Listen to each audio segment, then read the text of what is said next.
What?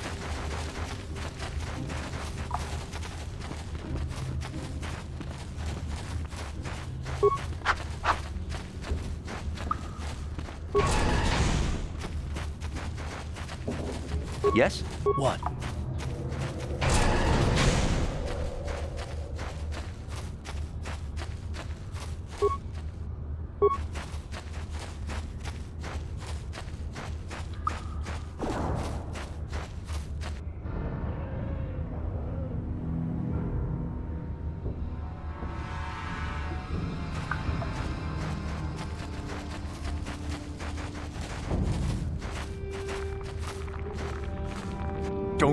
Don't move!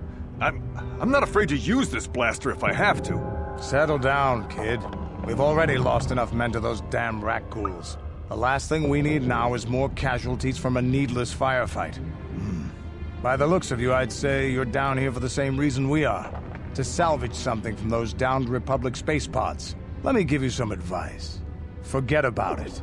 Do yourself a favor and just head back from where you came. That's Canderous Ordo. He's the most famous Mandalorian mercenary in this sector of the galaxy. This isn't a good place to stand around chatting. The Undercity is crawling with rat ghouls. I've already lost a half a dozen men to those monsters. Canderous, I heard something. Over there, in the shadows. Sounded like a rat ghoul. Looks like we've got company. Get those blasters ready, boys. What?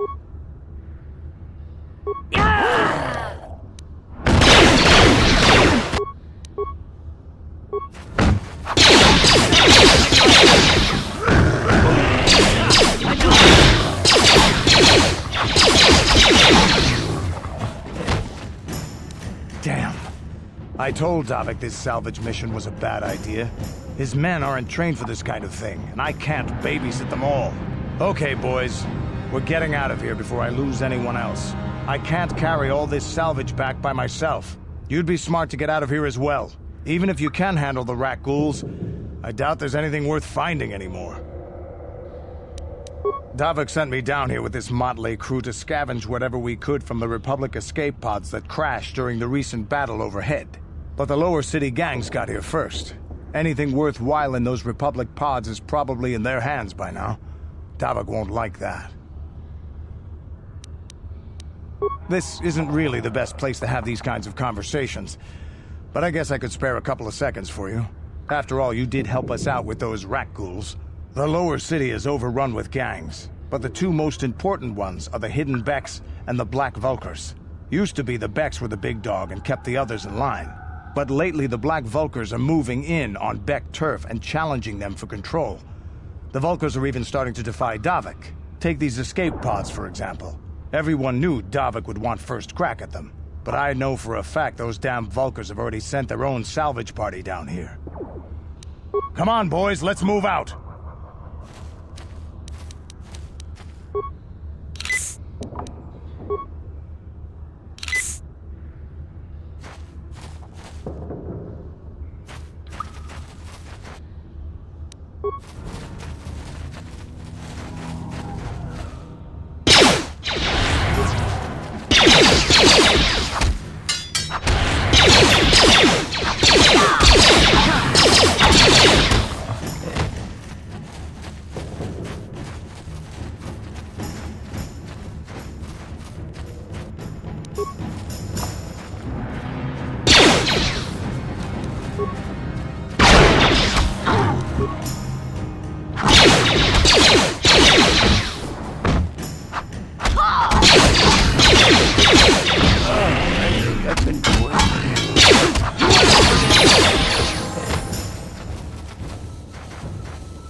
Yeah?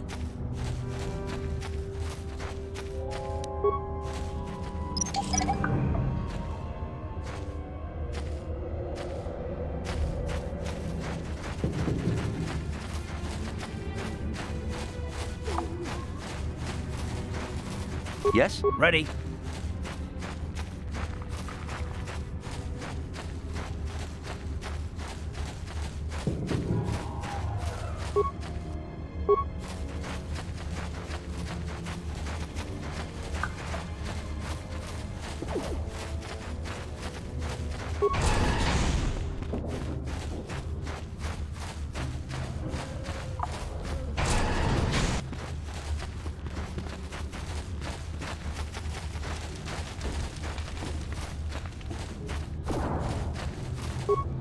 Greetings once more, Upworld. It is as I feared, then. She joins the list of those who have given their lives in the service of our cause. But though I am saddened by this news, there is yet hope. By finding my apprentice, you have proved yourself worthy, Upworlder.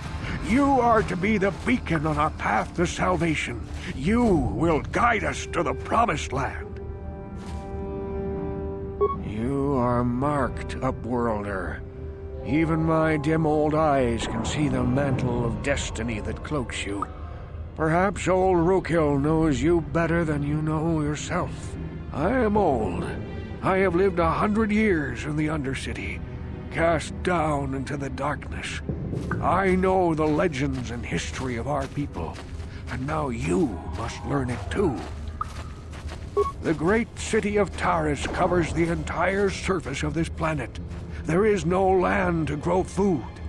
Kelp harvests and the creatures of the sea are our only food source.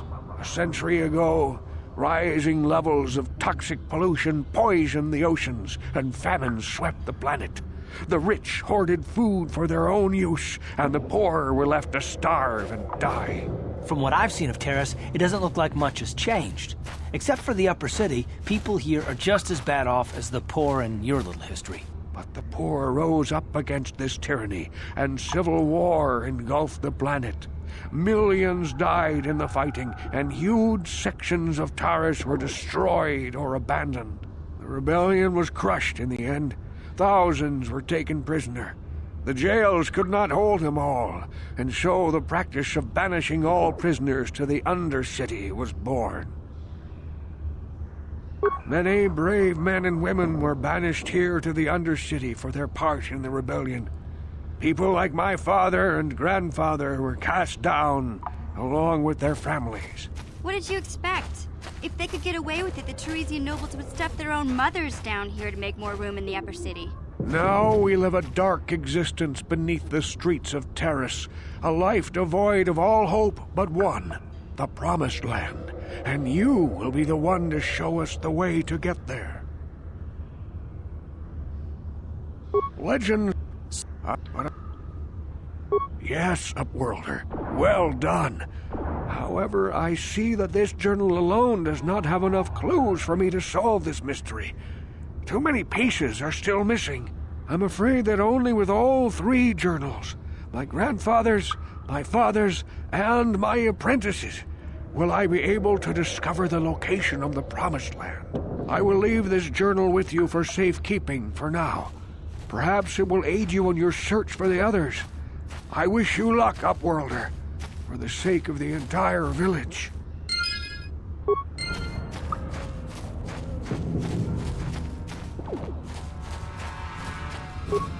You amaze me. I always thought the surface dwellers couldn't care less about us outcasts. But you risked everything to help those infected villagers. I wish I had some type of reward to give.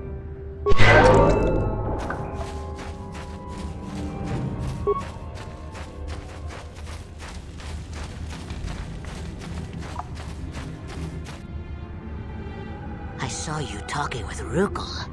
He told you his legends about the Promised Land, didn't he? You know, most people don't believe his stories. They figure he's nothing but an old cook. For an outcast, I've got things pretty good. The village relies on me to bring in food and supplies. I'm an important man. If it wasn't for Gendar, I'd be running this place. I get the feeling if it wasn't for Gendar, this place would be a lot worse off than it is. But if Rookhill ever finds his Promised Land, I'm sunk. People won't need to rely on me anymore. I'll just be another nobody like all the rest of the villagers. I won't let that happen. Don't judge me.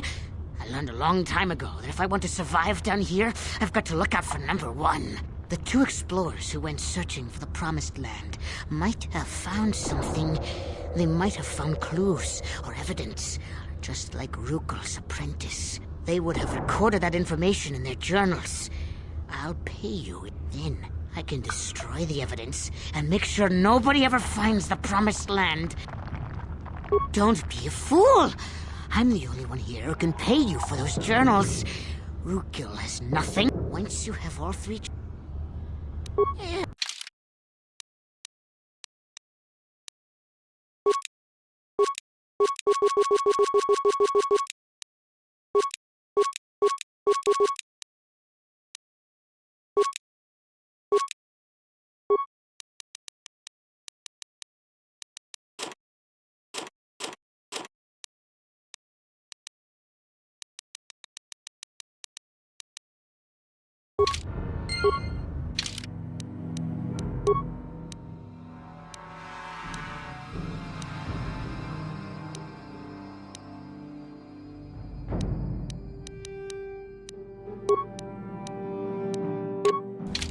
What?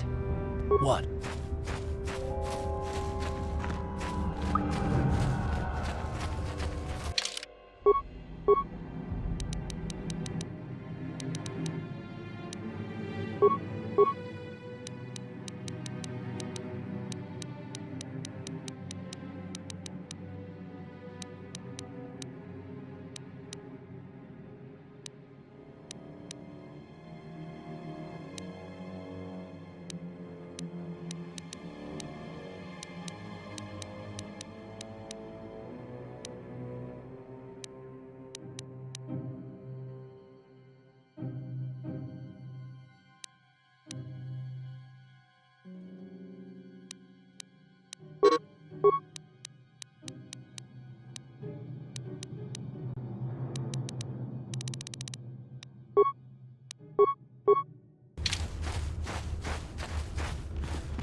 Ha! How'd you like that?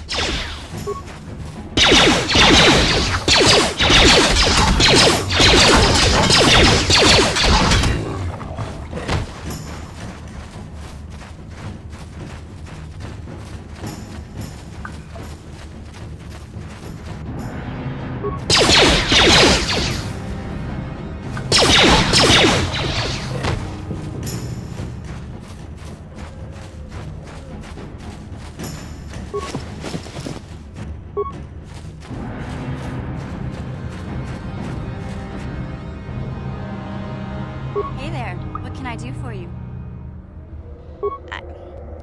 I was a little snappish when we last talked. I'm sorry about that. I get a little touchy when it comes to Griff. It's kind of embarrassing telling people about him. No, I want to tell you. Zalbar's a great listener, but it might be nice to talk about this with someone who doesn't reply in growls and grunts. I never knew my parents. My brother always looked out for me. He's the one who brought me here to Tars. I was just a kid, only 5. But I remember the trip, if you could call it that. We were stuffed inside a packing crate in a starfighter's cargo hold with just enough food and water to make the trip. Not exactly first class, you know?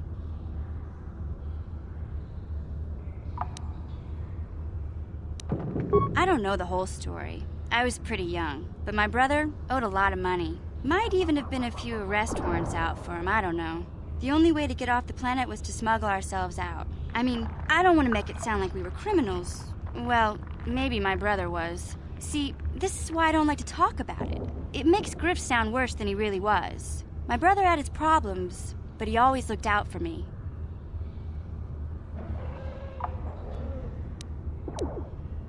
Yeah, that's what I'm trying to say. Without my brother, I don't know where I'd be. He gambled. and drank. And he was always borrowing money for his latest get-rich-quick scheme. But he had a good heart, you know? He taught me how to survive. Showed me how to slice into a computer security system, how to get inside a locked building without the entrance codes, and how to spot a wealthy mark for a quick shell game.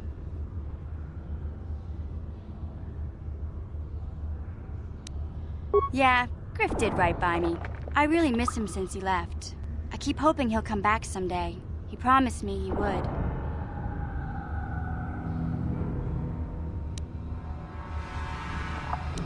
He fell in with a bad crowd. It's all Lena's fault. She's the one who took him from me. Just batted those long lashes at him and off he went.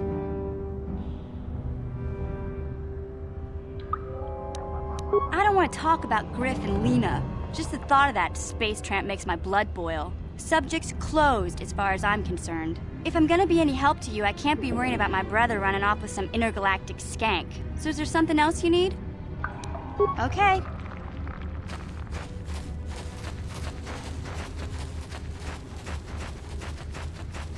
What? Huh? You asked for this!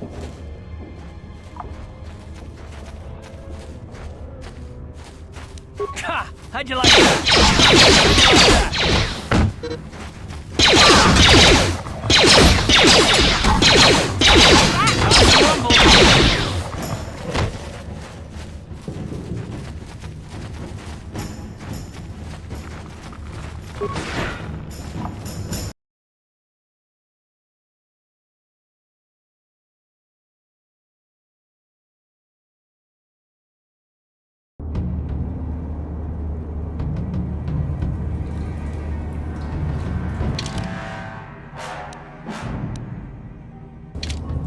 What? Yes, what's... You can...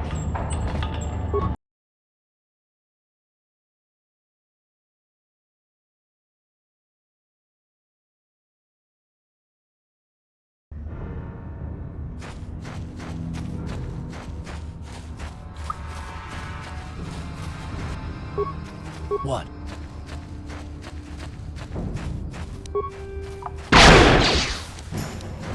Ha! How'd you like that?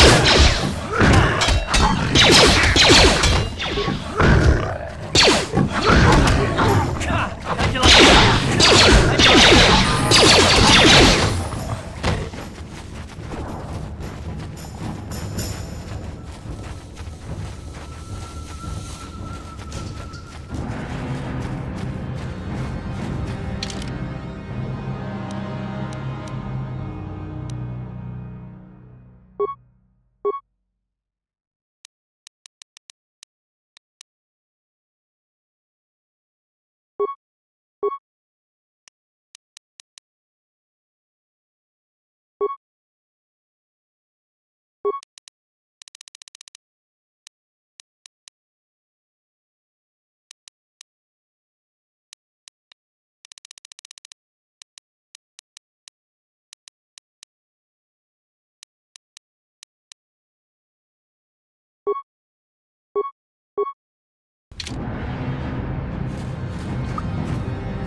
Hey, Karth.